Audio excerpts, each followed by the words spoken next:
नमस्कार दोस्तों, स्वागत है आप सभी का हमारे चैनल शॉर्ट हैंड गुरुजी में।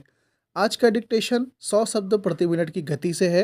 रामधारी गुप्ता जी खंड 1 का डिक्टेशन है। आप सभी लोग को पता है, चाहे आपको एसएससी का स्किल देना हो या फिर आपको कहीं भी स्किल देना है, आपको अपनी स्पीड 80 टू 100 जंप करानी है, उन सभी चीज़ों के लिए रामधारी गुप्ता जी खंड 1 बहुत ज़्यादा महत्वपूर्ण डिक्टेशन है।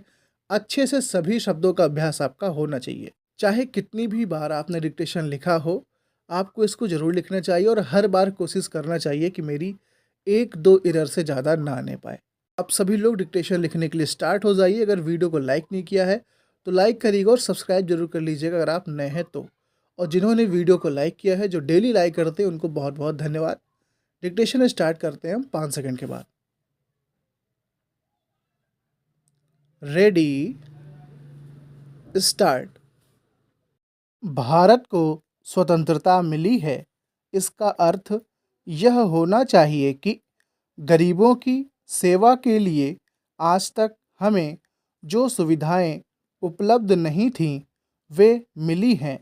जिस प्रकार भरत ने अयोध्या के राज्य को राम का समझकर सेवक वृत्ति से राज्य का काम संभाला था, उसी प्रकार हमें समझना चाहिए कि राज्य गरीब जनता का है और उसके नाम पर उसके संरक्षक बनकर हमें उसको चलाना है।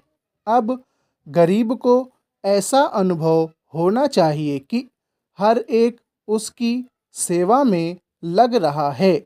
सूर्य के उदय होने पर धनी गरीब सबके घरों में प्रकाश पहुंचता है। ठीक उसी प्रकार स्वराज्य का लाभ सबको एक समान मिलना चाहिए। इसका सुख धनी निर्धन सबको बराबर मिलना चाहिए। जनता को हमने वचन दिया था कि स्वराज्य मिलने पर हम आपके दुख दूर करेंगे। अब वह समय आ गया है जबकि हमें अपने उस दिए हुए वचन को सार्थक करना है। इतने बड़े देश में विचार भेद होना स्वाभाविक है। देखना यह है कि हम लोगों के विचारों में कुछ समान अंश भी हैं या नहीं। यदि हैं तो समान कार्यक्रम बनाइए। इस प्रकार कार्य करने से हमारे भेदभाव कम होते होते एक दिन मिट जाएंगे और अच्छी बातों का अपने आप उदय होने लगेगा। अगर उसी प्रकार भेद स्थापित करने का प्रयत्न किया गया तो लोग सत्ता के पीछे पड़ जाएंगे और स्वराज्य प्राप्त होने का आनंद हम लोगों को नहीं मिल सकेगा। अध्यक्ष जी, किसी भी देश की विदेश नीति अपने में कोई स्वतंत्र नीति नहीं होती है, वरन वह किसी देश की आंतरिक नीति को स्पष्ट करती है। उदाहरण के लिए हम अमेरिका को ले सकते हैं। उसने अपने यहाँ अधिक अन्न पैदा किया और जब उसके पास अनाज फालतू बच गया, तब वह अपने बकाया अनाज की बिक्री के लिए ऐसे देशों की तलाश करने लगा जो उधार पर माल ले सकते हों। किंतु हमारी आंतरिक नीति ने यह तय किया कि खर्चीले ढंग से सरकार चलाएंगे और स्वदेशी मुद्रा की कोई राशि हमारे पास नहीं बचेगी। हमने कर भी लगा दिए और मुद्रा प्रसार भी कर दिया। कुछ संकट पड़ने के बाद इस बात की आवश्यकता को नहीं समझा कि उस पैसे का कहीं अन्यत्र उपयोग कर सकें। श्रीमान, मुझे माननीय प्रधानमंत्री जी के इस कथन पर दुख होता है कि दुनिया के अमीर और गरीब देशों का अंतर लगातार बढ़ता जा रहा है। मैं उनसे यह पूछना चाहती हूँ कि भारत की विदेश नीति ने उस अंतर को घटाने की क्या कोशिश की है? क्या भारत सरकार ने कभी दुनिया की पंचायत में यह कहने की हिम्मत की है कि बालिग मताधिकार के आधार पर यूएनओ का चुनाव होकर एक संसद बनाई जाए?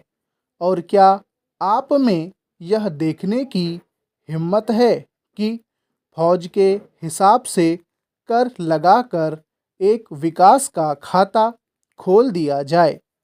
जो देश विकसित हैं उनके मज़दूरों का 1 घंटा हमारे देश के मज़दूरों के 100 घंटों के बराबर माना जाता है, क्योंकि उनके पास साधन हैं। इसीलिए यह अंतर और भी बढ़ता चला जा रहा है।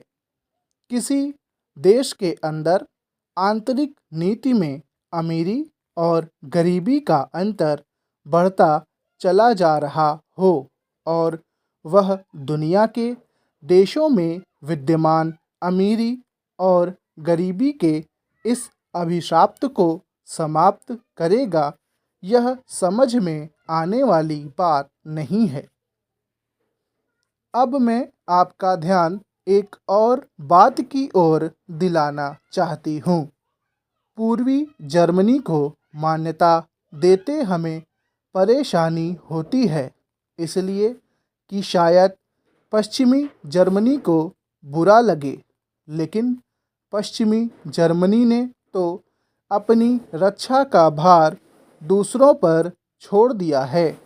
उसने अपनी पूरी शक्ति इस बात पर लगा दी है कि अधिक से अधिक उत्पादन किया जाए।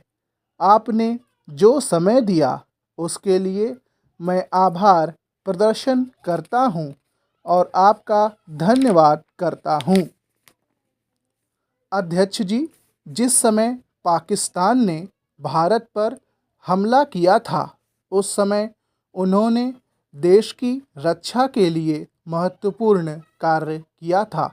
इसके साथ ही मैं मंत्री महोदय को यह भी स्मरण दिलाना चाहता हूँ कि शायद उन्होंने इस पर ध्यान नहीं दिया कि इस बार जो राष्ट्रीय पुरस्कार मिले हैं उनमें रेलवे प्रशासन को केवल 2 ही प्राप्त हुए हैं, जबकि मैं ऐसा मानता हूँ कि हमारी सेना के बाद अगर किसी ने युद्धकाल में सराहनीय कार्य किया है तो वह रेलवे प्रशासन अथवा रेलवे कर्मचारी और अधिकारी हैं। इसलिए उनके मनोबल को बनाए रखने के लिए और उनको प्रोत्साहन करने के लिए रेल मंत्री को इस बात पर भी ध्यान रखना चाहिए और इसका प्रयास करना चाहिए कि जो भी इस तरह के प्रोत्साहन मिलें उनमें रेलवे का विशेष ध्यान रखा जाए। रेल मंत्री महोदय ने अपने वक्तव्य में भी रेलवे कर्मचारियों की प्रशंसा की है या उनको प्रोत्साहन दिलाया है, लेकिन यह प्रोत्साहन शांति काल में भी बना रहना चाहिए। रेलवे ने युद्धकाल में जो काम किया वह तो देश की रक्षा का महान उद्देश्य था, लेकिन उसके बाद देश के निर्माण में या गरीबी मिटाने के लिए जो युद्ध होता है उसमें भी प्रत्येक रेलवे कर्मचारी का मनोबल उसी तरीके से बना रहे, इसके लिए भी रेल मंत्री महोदय को कुछ कदम उठाने की आवश्यकता है। मैं ऐसा मानता हूँ कि वह किसी भी तरीके से करें, उनका तरीका कुछ भी हो, लेकिन उनको यह करना चाहिए कि जितने भी रेलवे कर्मचारी हैं, जो भी रेलवे को मुनाफा हो उसमें वह साझीदार हों। चाहे आप उनको बोनस के रूप में कुछ दें, चाहे किसी और तरीके से दें, लेकिन हर वर्ग के रेलवे कर्मचारी को मालूम होना चाहिए कि यदि वह देश के निर्माण के संबंध में ठीक तरह से काम करेगा तो उसको पुरस्कार के रूप में या वेतन के अंश के रूप में अपने वेतन के अलावा पैसा मिलेगा। इसी प्रकार इस संबंध में मैं एक और सुझाव देना चाहता हूँ। स्वतंत्रता के बाद रेल प्रशासन भारत सरकार का प्रशासन हो गया, लेकिन यह लोकसभा एक विशेष उद्देश्य को लेकर चुनी गई है। यह उस कार्यक्रम का एक नमूना ही है। गांधी जी ने जीवन के सभी पहलुओं पर प्रकाश डाला था। धन को वे संयम से व्यय करने के हक में थे।